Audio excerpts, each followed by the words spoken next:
रुकिए, एक क्षण के लिए ठहरिए। जो बात मैं अब आपके सामने रखने जा रहा हूँ वो कोई साधारण धार्मिक कथन नहीं है। ये एक ऐसा गूढ़ सत्य है जो युगों से छिपा हुआ था और जिसे बहुत कम लोग समझ पाए हैं। गरुड़ पुराण के उन गहरे रहस्यों में ये ज्ञान छिपा है जिन पर अक्सर लोगों की नजर ही नहीं जाती। क्या आपने कभी सोचा है कि जब किसी घर में एक बेटी का जन्म होता है तो वह केवल एक घटना नहीं होती, बल्कि वह एक दिव्य चयन होता है, ईश्वर का चयन। लेकिन असली प्रश्न यह है कि भगवान आखिर किसे चुनते हैं, किस पिता को, किस माँ को, किस आंगन को, और सबसे महत्वपूर्ण प्रश्न, क्या आपका घर उस चयन के योग्य है? आज हम उन रहस्यों को समझने की कोशिश करेंगे जो बताते हैं कि बेटियां किन घरों में जन्म लेती हैं, क्यों लेती हैं, और उनके आगमन का आपके भाग्य से क्या संबंध होता है। इस पूरी बात को अंत तक सुनिए, क्योंकि जो सत्य अंत में सामने आएगा वह आपके जीवन की सोच को बदल सकता है। मित्रों, हम सभी जानते हैं कि हर दिन इस संसार में असंख्य बच्चों का जन्म होता है, लेकिन क्या आपने कभी यह विचार किया है कि कोई बच्चा उसी घर में क्यों जन्म लेता है, उसी माँ की कोख क्यों चुनता है, उसी पिता का संतान क्यों बनता है? आधुनिक विज्ञान इसे एक जैविक प्रक्रिया मानता है, लेकिन गरुड़ पुराण कहता है कि जन्म केवल शरीर का नहीं होता, आत्मा का भी होता है। और आत्मा कहीं भी नहीं जाती, वह वहीं जाती है जहां उसका उद्देश्य होता है, जहां उसका कोई गहरा संबंध होता है। गरुड़ पुराण में यमराज और गरुड़ के बीच हुए संवाद में बताया गया है कि मृत्यु के बाद आत्मा की यात्रा कैसी होती है। उसके कर्मों का हिसाब होता है और उसी के आधार पर यह तय होता है कि उसका अगला जन्म कहाँ होगा। ये कोई संयोग या लॉटरी नहीं है, बल्कि कर्मों का सटीक परिणाम है। इसलिए जब किसी घर में बेटी जन्म लेती है तो वह भी उसी कर्म के गणित का परिणाम होती है। वह आत्मा जो बेटी बनकर आती है वह यूं ही नहीं आती, बल्कि उस घर के कर्म और ऊर्जा उसे अपनी ओर आकर्षित करते हैं। जैसे चुंबक लोहे को खींचता है, वैसे ही एक शुद्ध और सकारात्मक वातावरण पवित्र आत्मा को अपनी ओर खींचता है।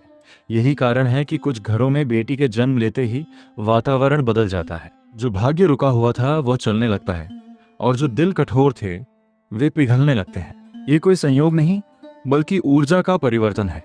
हम बचपन से सुनते आए हैं कि बेटी लक्ष्मी का रूप होती है, लेकिन क्या हमने कभी सोचा कि यह बात क्यों कही जाती है? गरुड़ पुराण और देवी भागवत दोनों में यह स्पष्ट किया गया है कि लक्ष्मी केवल धन की देवी नहीं है, बल्कि वे संतुलन, समृद्धि और चेतना की प्रतीक हैं। और लक्ष्मी वहीं निवास करती हैं जहां सम्मान होता है। जहां अपमान, क्रोध और स्वार्थ होता है, वहां लक्ष्मी ठहरती नहीं। इसके साथ ही जहां मन, विचार और आचरण की शुद्धता होती है और जहां कृतज्ञता का भाव होता है, वहीं समृद्धि आती है। जब कहा जाता है कि बेटी लक्ष्मी है, तो इसका अर्थ ये होता है कि वो उस घर में आती है जहां इन गुणों की उपस्थिति होती है, या जहां इन गुणों के विकसित होने की संभावना होती है। बेटी केवल लक्ष्मी का रूप नहीं होती, बल्कि वह लक्ष्मी के गुणों को अपने साथ लेकर आती है। उसकी मुस्कान, उसका स्नेह, उसकी मासूमियत पूरे घर को एक नई ऊर्जा से भर देती है। लेकिन यदि उस बेटी का अपमान किया जाए, उसे बोझ समझा जाए, तो वह समृद्धि भी धीरे धीरे उस घर से दूर हो जाती है। अब सबसे महत्वपूर्ण बात यह है कि गरुड़ पुराण के अनुसार भगवान उन घरों को बेटी के जन्म के लिए चुनते हैं जहां कुछ विशेष गुण होते हैं। सबसे पहला गुण है नारी का सम्मान। जिस घर में माँ को केवल जिम्मेदारी नहीं, बल्कि आदर मिलता है, जहां बहन की आवाज दबाई नहीं जाती, और जहां पत्नी को एक साथी के रूप में देखा जाता है, सेविका के रूप में नहीं, उस घर की ऊर्जा कोमल और संतुलित होती है। ऐसी ऊर्जा ही कोमल आत्माओं को आकर्षित करती है। शास्त्रों में कहा गया है कि जहां नारी का सम्मान होता है, वहां देवताओं का वास होता है।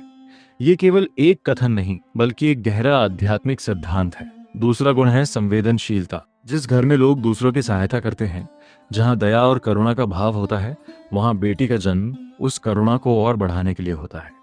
तीसरा गुण है पूर्वजों का सम्मान। जिन घरों में पितरों को याद किया जाता है, श्राद्ध और तर्पण किए जाते हैं, वहां कुल की ऊर्जा स्थिर रहती है, और ऐसी जगह पर जन्म लेने वाली आत्मा विशेष होती है। चौथा गुण है प्रेम का महत्व। जहां रिश्ते धन से ऊपर होते हैं, जहां त्याग और अपनापन होता है, वहां बेटी का जन्म उस प्रेम को और गहरा करने के लिए होता है। और पांचवा सबसे महत्वपूर्ण गुण है बेटी को बोझ नहीं, बल्कि आशीर्वाद समझना। जब माता पिता के मन में स्वागत और प्रेम का भाव होता है, तभी वह आत्मा उस घर में टिकती है। अब एक महत्वपूर्ण प्रश्न उठता है कि यदि ये सभी गुण आवश्यक हैं, तो फिर कुछ बेटियां ऐसे घरों में क्यों जन्म लेती हैं जहां उन्हें सम्मान नहीं मिलता? इसका उत्तर यह है कि कुछ आत्माएं परिवर्तन लाने के लिए जन्म लेती हैं। वे अंधकार में दीपक की तरह आती हैं ताकि रोशनी फैला सकें। वे कठिन परिस्थितियों को चुनती हैं क्योंकि उनमें बदलाव लाने की शक्ति होती है। अब सबसे गहरा प्रश्न, क्या बेटी माता पिता का भाग्य बदल सकती है? उत्तर है हाँ, क्योंकि हर आत्मा अपने साथ अपने कर्मों की ऊर्जा लेकर आती है और वही ऊर्जा पूरे परिवार को प्रभावित कर सकती है। कुछ घरों में बेटी के जन्म के बाद परिस्थितियां बदल जाती हैं और यह केवल संयोग नहीं बल्कि आत्मिक ऊर्जा का प्रभाव होता है।